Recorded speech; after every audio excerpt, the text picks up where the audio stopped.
El Ministerio Internacional presenta su programa Un Aliento de Vida. El Espíritu de Dios me ha hecho y el aliento del Todopoderoso me da vida. Job 33:4. Una palabra de poder y unción que llenará tu espíritu. Con ustedes, el pastor Jorge Enrique Gómez.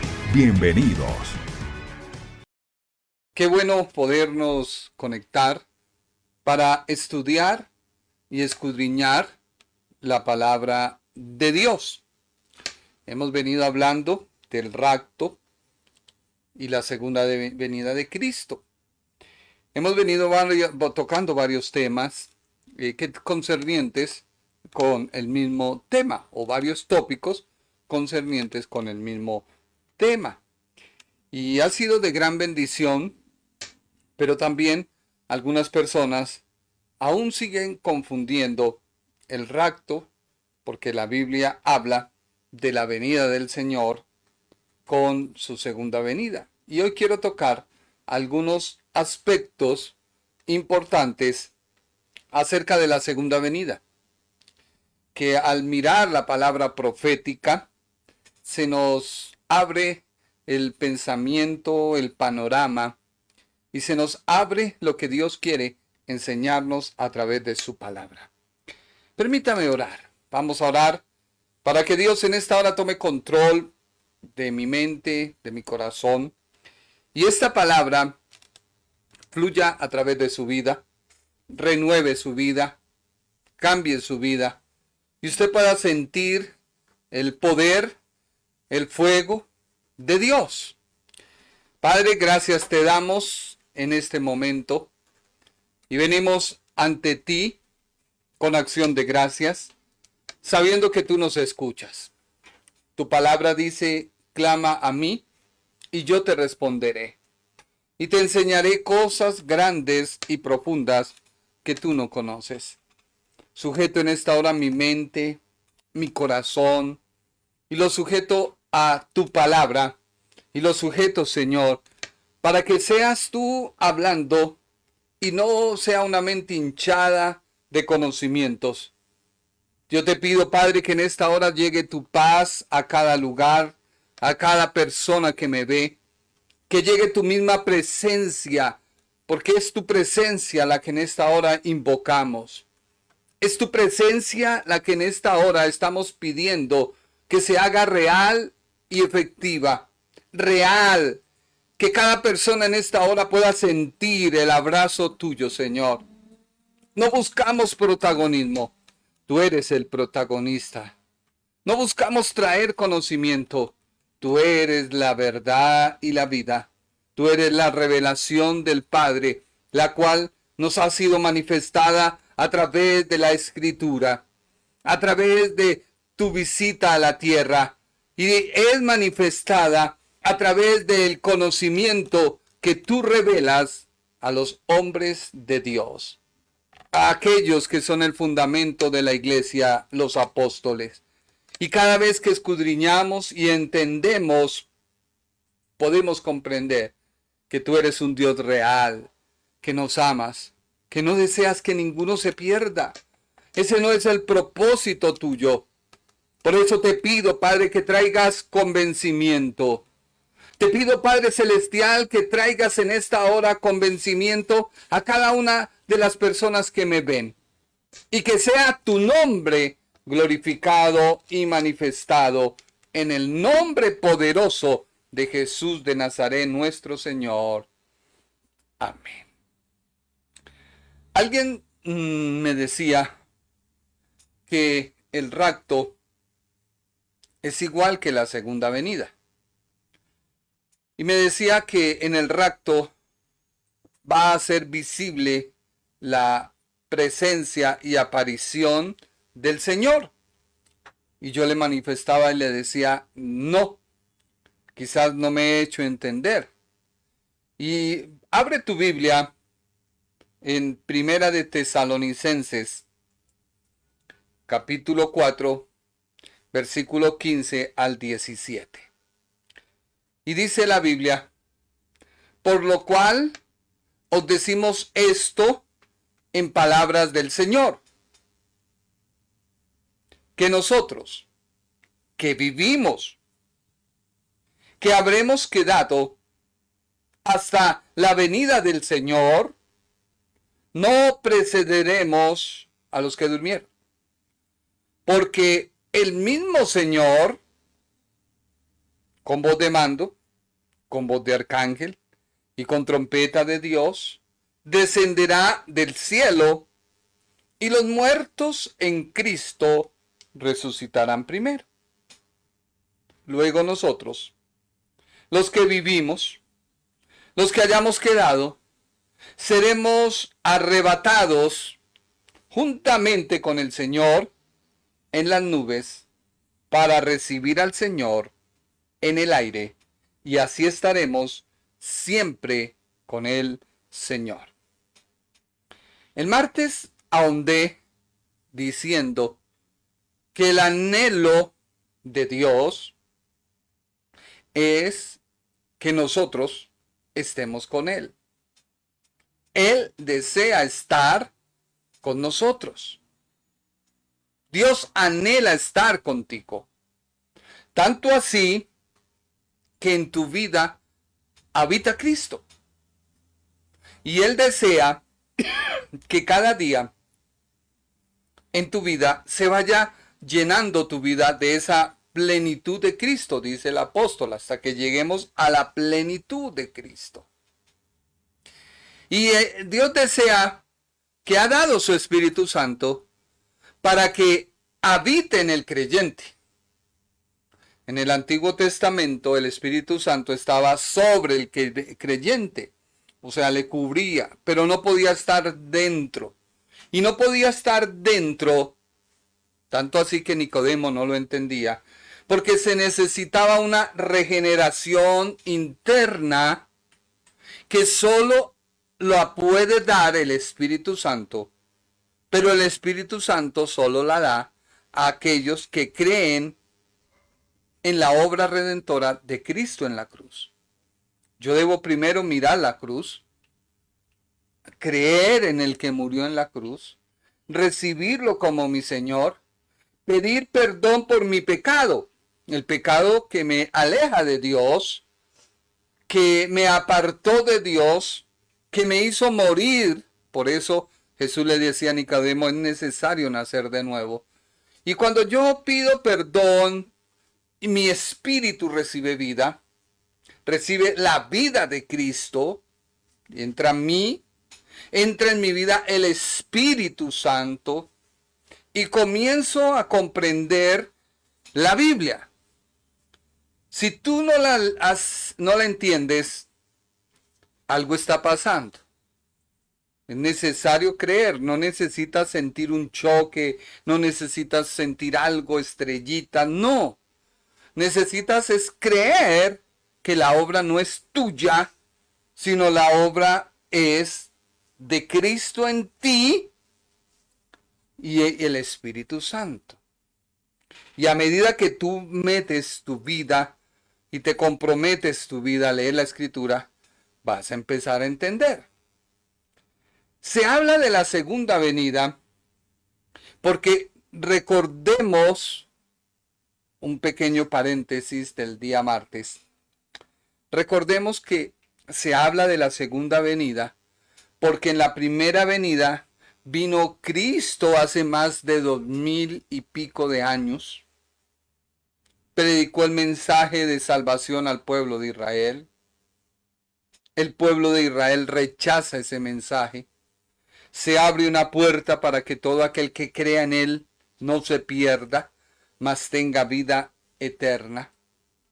Y ellos que aceptan el mensaje en ese tiempo, y nosotros que hoy aceptamos ese mensaje, recibimos la promesa de que Cristo volverá por nosotros. Eso se constituye en la esperanza bienaventurada. O sea, mi esperanza descansa en que Cristo vendrá por mi vida, que vendrá a transformar mi cuerpo, si estoy vivo, si estoy muerto, me resucitará y me dará un cuerpo glorioso como el de Él. Porque es que somos el cuerpo de Cristo, la iglesia. Somos su tesoro invaluable. Por eso Él le dice, Padre, todos los que me has dado, te pido que los guardes. O sea que somos las primicias de Cristo, o sí, las primicias de Cristo. La Biblia lo dice y ampliamente lo explica. Así que si leyéramos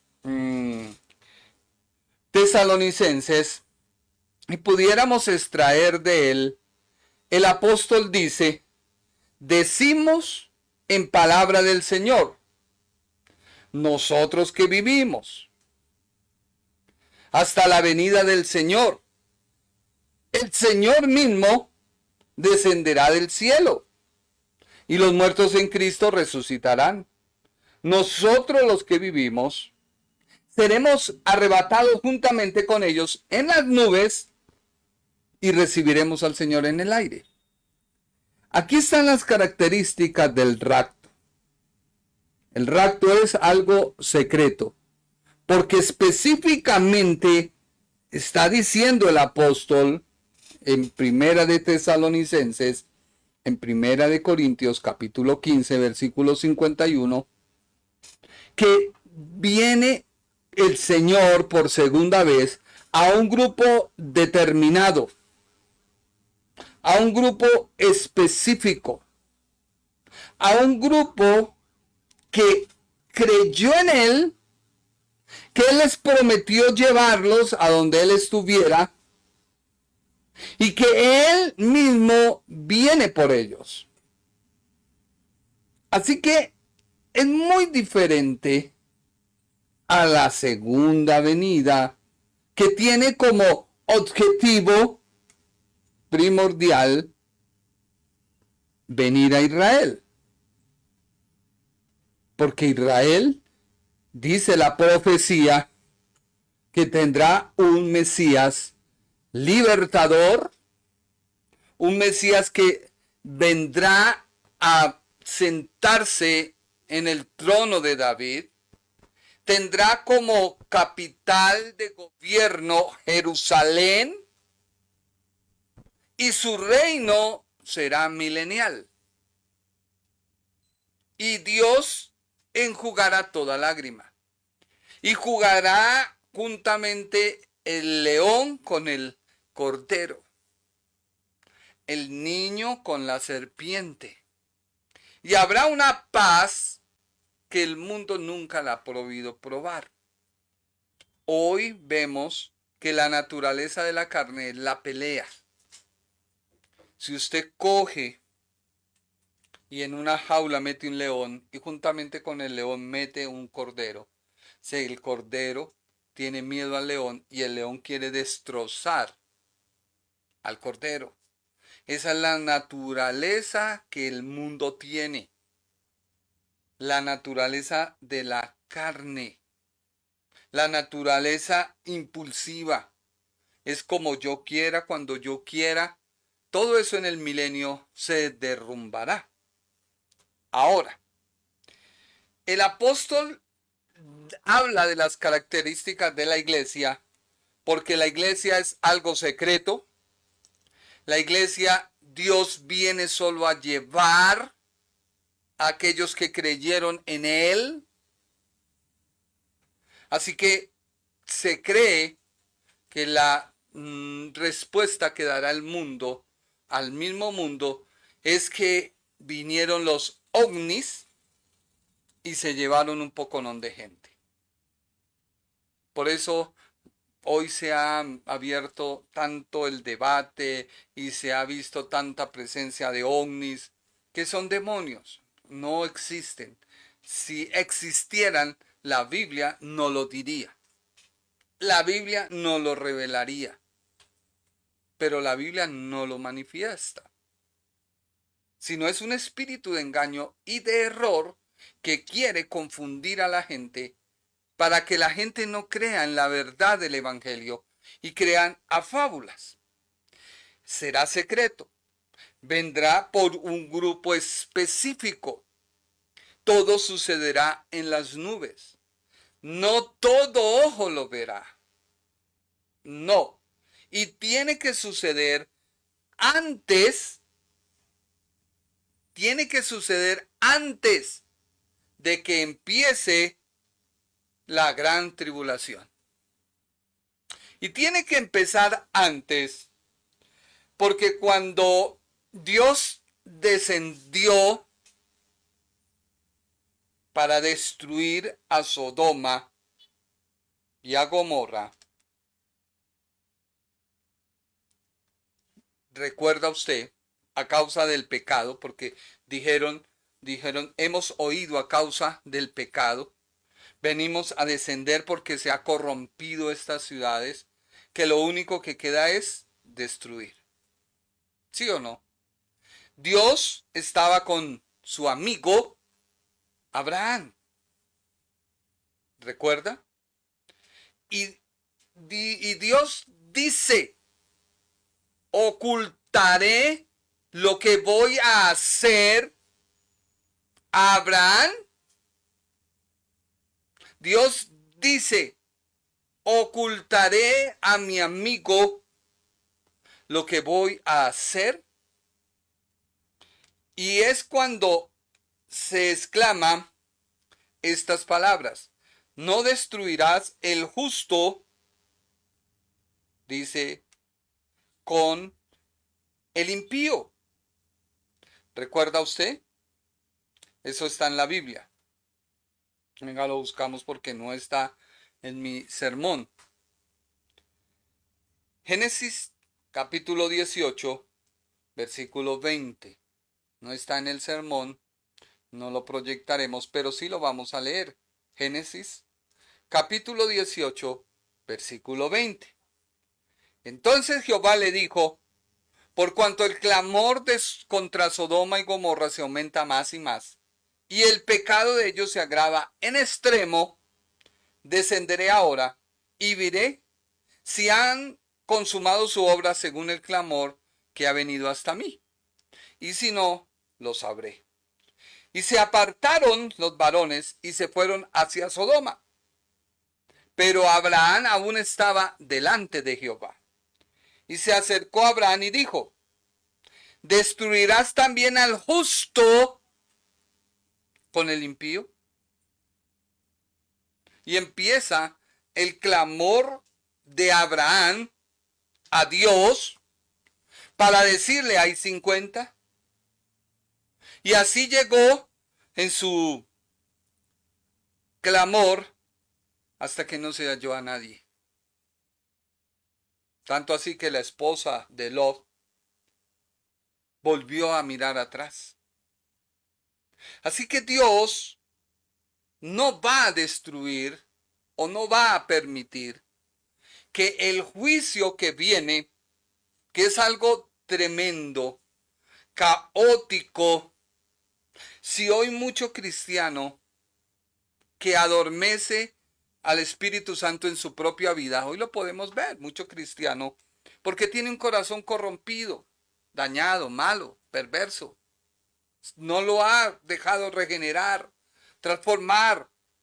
Entonces adormece al Espíritu Santo, o sea, no lo deja actuar en su vida, y viene la depresión. ¿Cuántos pastores se dejan deprimir por los ataques de otros o de su misma iglesia y se suicidan? En los Estados Unidos está pasando muy a menudo eso. Más del 70%, según las encuestas, de las personas, de los hombres de Dios, están dejando el pastorado, el ministerio, porque se les ataca, porque se les ultraja, porque muchas veces al pastor se le hiere. Hay personas que hieren, hay gente que se deja usar para venir y tratar con la dignidad de uno. Pero si uno presta atención y se deja consumir por ello, pues entra en una melancolía, entra en un estado nadie me quiere, todos me odian, mejor me como un gusanito. Pero hoy la gente se está matando. Los pastores están dejando el ministerio.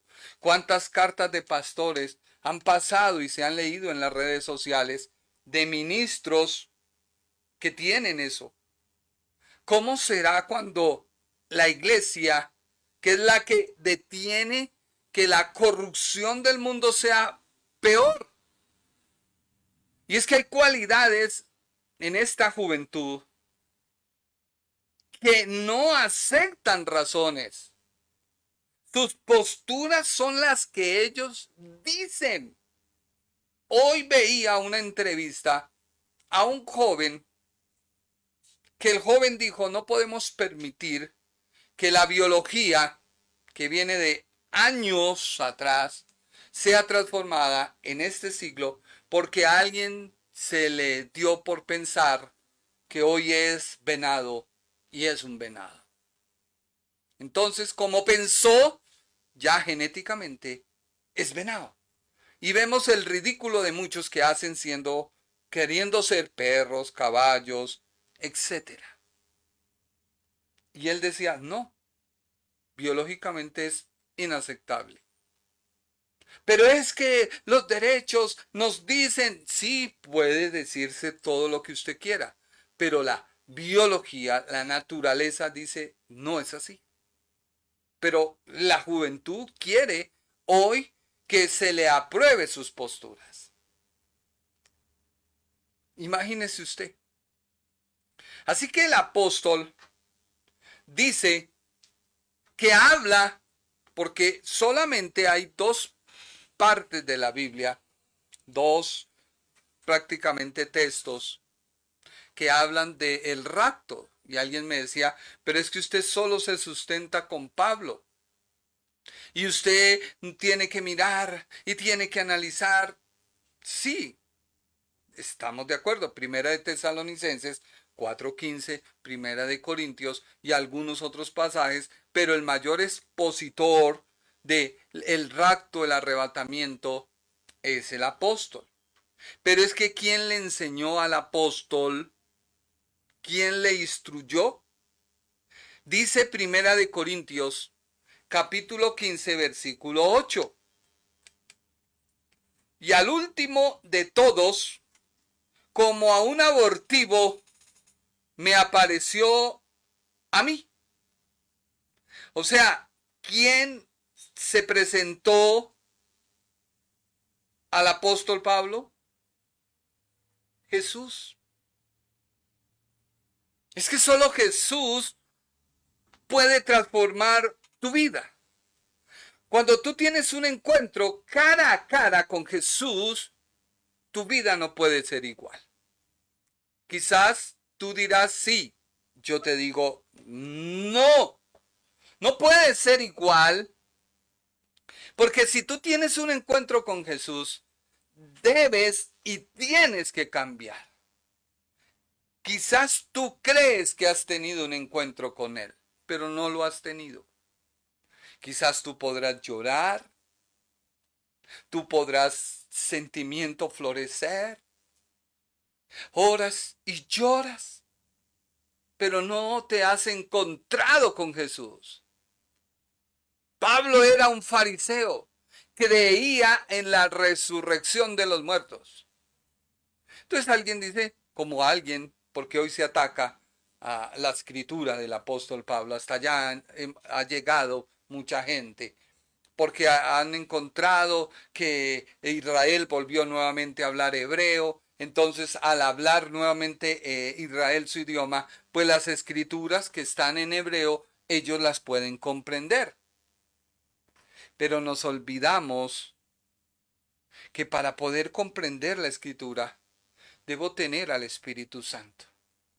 Porque Él es el que me revela a Cristo y la verdad que es Cristo. Yo no puedo venirte a predicar porque sí, porque resulta que alguno dirá, no, es que Él es el hijo de un pastor. No, yo por eso no puedo. Vuelvo y te repito. No soy pastor porque mi papá, no, soy porque tengo un llamado. Y para poderte explicar, debo entender y tener al Espíritu Santo. Por eso Pablo dijo, esta enseñanza es palabra de Dios. Él comienza diciendo, por lo cual os decimos esto en palabra del Señor. O sea, lo que él va a transmitir no es lo que se le vino a la cabeza, no es lo que él creyó, sino tuvo que Dios revelárselo a él para él transmitirlo. Es lo mismo que hoy yo quiero hacer. Y le pido al Señor Jesucristo y a su Santo Espíritu, al Espíritu de Dios, que traiga esta palabra y la haga rema en tu vida y tú me puedas entender. Ahora, Hechos de los Apóstoles, capítulo 9, versículo 15. Hechos 9:15. El Señor le dijo, ¿a quién? A Ananías, ve, porque instrumento escogido me es este para llevar mi nombre en presencia de los gentiles y de reyes y de los hijos de Israel. Pablo, ¿qué era en las manos de Jesús? Un instrumento. ¿Qué quiero ser yo en las manos de Jesús? Un instrumento. ¿Qué debes ser tú en las manos de Jesús? Un instrumento. ¿Para llevar qué? Su nombre. Es su nombre el que trae salvación. Le explicaba hace poco a unos compañeros, porque ellos me decían, ¿usted no cree en la Virgen María? Le dije, no puedo poner mi confianza en ella. Creo que es la madre de Jesús en su parte humana. Creo que Dios la escogió, que fue un instrumento, que es una mujer digna de ser admirada. Pero había una moto en la cual se hacen los acarreos. Y yo le dije a la persona, el simple hecho de que la moto preste un servicio para llevar un X producto de un lugar a otro, no quiere decir que la moto es ese producto. Así es la Virgen María. Ella es un instrumento por el cual vino el Redentor del mundo, pero no debo mirar yo a la moto, ni debo mirar sino mi producto. ¿Cuál fue el producto final que ella hizo que llegara a la fama o el expendio? Así sucede con Jesús. Él es el mensaje, no el instrumento. Por eso mucha gente, no sé por qué, vanamente idolatra a los pastores cuando lo único que somos son un instrumento. Sí, que tú tengas respeto y decoro, gloria a Dios. Pero no que sea el pastor alabado. Y no, ten cuidado, somos un instrumento. Pablo fue un instrumento. El Ministerio Internacional presentó su programa Un Aliento de Vida. Venid a mí los que estáis trabajados y cargados, y yo os haré descansar. Mateo 11:28. Un aliento de vida. Una palabra de poder y unción que llenará tu espíritu.